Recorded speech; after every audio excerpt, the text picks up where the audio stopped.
Hey there, this is Ryan Cooley. I'm going to take you through the process of installing the Github SSO plugin for ProcessMaker 4.2.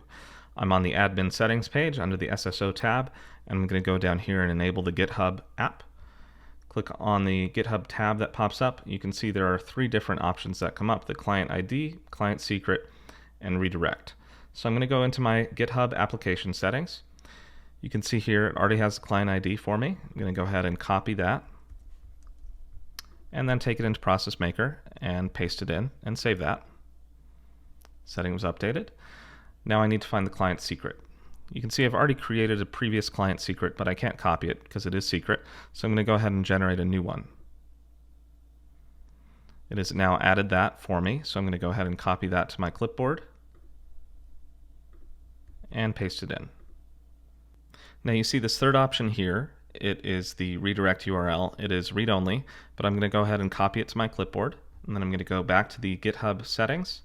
You can see here at the bottom of the page it's asking for the authorization callback URL, so I'm going to go ahead and paste that in, and there it is.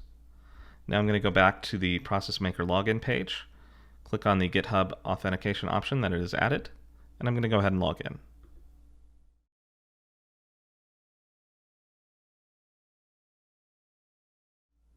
You can see GitHub has redirected me back to ProcessMaker, and if I go back to the admin settings, you'll see that it has created a brand new user based on my GitHub settings. That is how you configure GitHub for ProcessMaker 4.2.